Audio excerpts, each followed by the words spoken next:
Hello everyone, welcome back to my channel Nazneen blogs. তো আপনারা কেমন আছেন? আশা করতেছি ভালো আছেন। আলহামদুলিল্লাহ আমিও ভালো আছি। তো আজ কিন্তু ব্লগটা সকালে স্টার্ট করিনি, তাই বলে গুড মর্নিং বলিনি। আজ কিন্তু রাত হয়ে গেছে, যে 8:30 বেজে গেছে। তো আমি খুব বড় টেনশন আছি, খুব চিন্তিত আছি। টেনশন করতেছি সেটাও আপনাদের কাছে শেয়ার করব। তো 8:30 বেজে গেছে, এখন অবধি আমি রান্না বান্না করিনি, বসিয়েছে যে কি রান্না করি। কাঁচা সবজি বহুত আছে, কিন্তু মাছ মাংস কিছুই নেই। তাই ভাবতেছি কি রান্না করি টেনশনে বসে আছি। করতে করতে হাজব্যান্ডকে ফোন দিলাম যে মাছ মাংস কিছুই নাই, কিছু নিয়ে আসো, তারপরে রান্না করব। তো বলতে বলতে আমার হাজব্যান্ড চিকেন নিয়ে আসছে। এই যে চিকেনগুলো এখন ঢেলে নেই। আর কেন আপনাদের বললাম যে আমার মাছ মাংস নেই, মানুষ বলবে যে মাছ মাংস না থাকলে কি আর সবজি রান্না করা যায়? না যায়, কাঁচা সবজি দিয়ে সবজি রান্না করা যায়। বাট আমার হাজব্যান্ড একদমই খাইতে চায় না, একদমই ভাত খেতে পারে না, মাছ মাংস ছাড়া। তো যার জন্য আমি রান্না করিনি। তো এখন চিকেন নিয়ে আসলো, ভালো করে পরিষ্কার করে ধুয়ে নিছি। আর সবজি টবজি আলু কেটে নিছি, কয়েকটা আলু দিব। আর পেঁয়াজ, আদা, রসুন সব কিছু বাটা ঘষা সব কমপ্লিট। আজ আপনাদের সাথে আমি চিকেন রান্নাটা শেয়ার করব। তো আমার রান্নাবান্না একদমই সিম্পল রান্নাবান্না। তো আমার রান্না দেখে কিন্তু যারা নতুন নতুন গৃহিণী হাউস ওয়াইফ কিচেনে আসছে রান্না করার জন্য, তো আমার রান্না দেখে কিন্তু রান্না শিখতে পারবে। কারণ একদমই সিম্পল, একদমই কোনো ঝুর ঝামেলা নাই, একদম সহজ পদ্ধতিতে আমি রান্না করি। তো এই যে তেলের মধ্যে পেঁয়াজ টিয়াজ দিয়ে সোমবারটা এনে তারপরে এখানে আদা রসুন বাটা দিয়ে দিছি। আর সব কিছু মশলা এখানে এখন অ্যাড করে দিব একটা একটা করে। লবণ কর্ন মাংস রাঁধতে যা যা মশলা লাগে, খালি গরম মশলাটা বাদে, গরম মশলাটা লাস্টে দিয়ে দিব।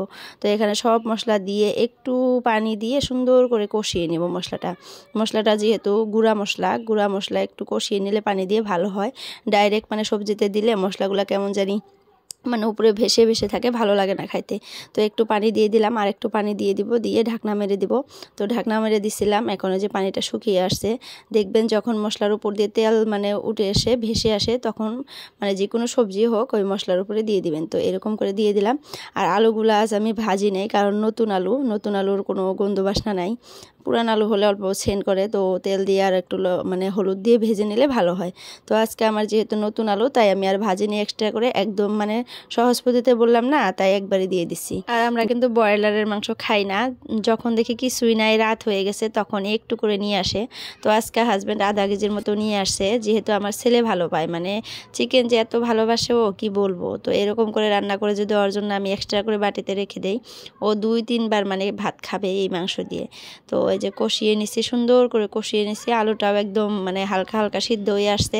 যেহেতু আজকে মাংসটা আমি ভাজা ভাজা করব না, তাই একটু পানি দিয়ে দিলাম, আঠালো বানাবো। আঠালো হলে ভাত খাইতে ভালো লাগে। যেহেতু ডালও করব না, আজ রাত হয়ে গেছে বহুত, দেখলেনি তো 8:30 বেজে গেছে। তো এই চিকেন রান্না করব, তারপরে আমার ছেলেকে খাইতে দিব, আমরা খাবো, তারপরে ঘুমাবো। তো তার জন্য আজকে আর ভাজা ভাজা করলাম না। ভাজা ভাজা করলে কি হয়, আর একটু ডাল বানাতে হয়। তো আজকে আঠালো করবো যেহেতু একটু পানি দিয়ে দিলাম। ভাজা ভাজা করলে খালি লাড়তে হবে, গ্যাসের ভলিউমটা একদম লোতে রেখে খালি লাড়তে হবে, লাড়তে তেল দিয়ে ভাজা ভাজা হয়ে যাবে। তো আমি যেহেতু শর্টকাটে রানবো, তাই একটু পানি দিয়ে দিছি। পানি দিয়ে এখন সুন্দর করে যে আঠা বানিয়ে ফেলছি। আমার চিকেন রান্না কিন্তু একদমই কমপ্লিট। এর মাঝে আমি গরম মশলা দিয়ে দিছিলাম, আপনাদের সাথে শেয়ার করতে ভুলে গেছি। তো যাই হোক, আমার চিকেন রান্নাটা কেমন লাগলো জানাবেন কমেন্টে, আর ভালো লাগলে অবশ্যই একটা লাইক করবেন।